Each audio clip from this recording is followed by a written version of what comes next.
In this video, I'll be replacing the air assist line and this main cord. Hey everybody, welcome to Dad Will Make. This is Joe. I recently received the AlgoLaser Delta and I had two issues with it out of the box. Everything else was fine, but there were two issues. If I zoom in for the first issue, this is the rear of the machine and this is the rear Y end stop screw right here. And this is the actual gantry here where it should butt up against this screw. The issue is that this main line, the main cord, is not long enough. And when I reached out to the customer service, they were extremely helpful. And they said that the earlier versions of this line was too short. So they sent me a new one out to replace this, which is I think about 5 millimeters longer, so that it's able to go the full extent of the Y distance. Because right now, if I go all the way back, it never can touch that because it gets caught up on this line here. The second issue I had was the tube for the air assist here. It was pretty kinked, and I actually had to heat it up to kind of get the kink out of it. But they went ahead and sent me the new replacement line for this. This part is cheap. You can get it on Amazon or something, but they were nice enough to go ahead and send me out a new one. So to do the replacement, we'll first need the wires, so the replacement wires, the main harness, and then this is the air assist. We'll need a 2 millimeter hex, a 2.5 millimeter hex, a Phillips, some zip ties, and some flush cuts. The first thing I'm going to do is remove this cover from this box right here. So there's 4 Phillips screws in it. So we're going to go ahead and remove that. With the cover removed, we get access to all the connections. For the main line here, this main wire harness, there's 2 connectors here that we'll have to remove. And then for the air assist tube, we're going to press in on this blue ring and pull the air assist tube out. So the blue ring here, you press it in and you can kind of feel it compress, and then you pull this one out and the tube will come out.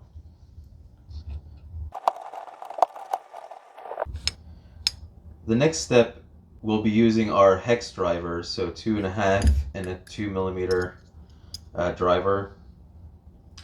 And we'll be removing the top screws here. These are the 2.5 millimeter screws, so there's 3 of those. And then there's 3 smaller screws, the 2 millimeter screws on the bottom. With these, we're not going to remove them all the way. We're just going to loosen them up.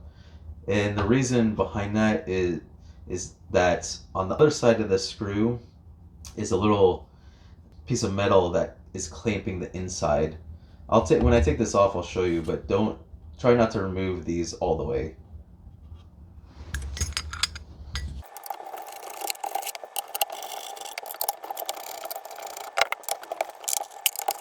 I found it's very difficult to try to pry this open. I don't want to bend it or anything.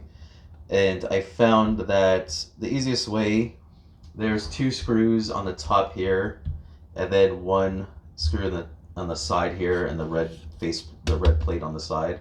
These are top ones are 2.5 millimeters, and this one here is 2 millimeter. So I'm going to remove those, and that will allow me to flex the front plate and pop this back one out.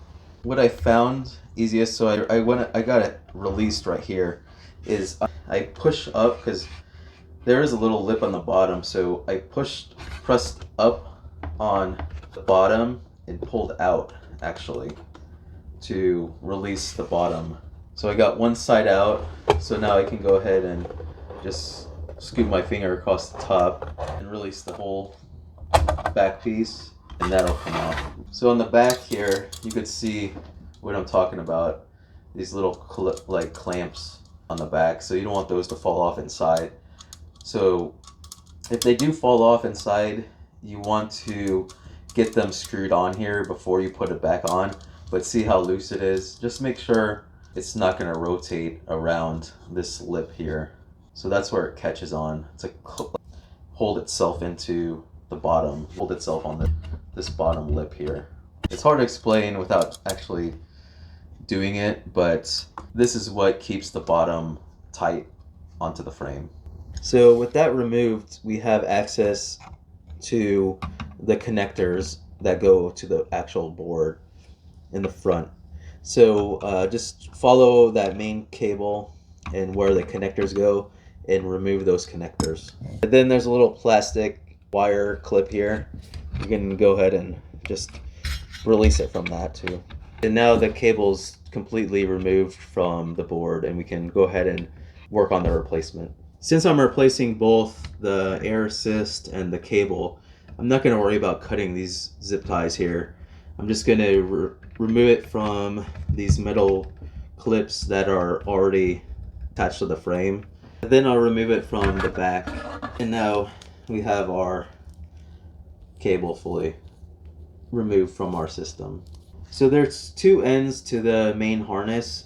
There's this top one here, this side, where the connectors come right after this piece, and then on the other side the connectors have a longer run back to that large, like this grommet here, and this piece here will go in the front, and then this one connects to that red box back there. All right, back here we'll go ahead and attach the main harness to this control board. Just make sure they are pressed all the way in until they click. There's a little clip on here that it has to clip onto the board itself. And then this 3-pin connector, there's only one way to put it on, so it slides right on there. And then the grommet here has a little opening right there, and then that'll fit over this red box on the inside there. The air assist tube, it just slides. You're just going to slide it right in there. Just press it in all the way, and it'll hold inside of this coupler here. And we'll go ahead and cover this back up. Replaced the 4 screws on this box here. Just make sure you don't tighten them too much, because you are screwing into plastic, and if you tighten it too much you could strip it out really easily. So now let's run our lines back to the front and connect it up there. There are 2 connectors here. We're going to connect them back to this first board here.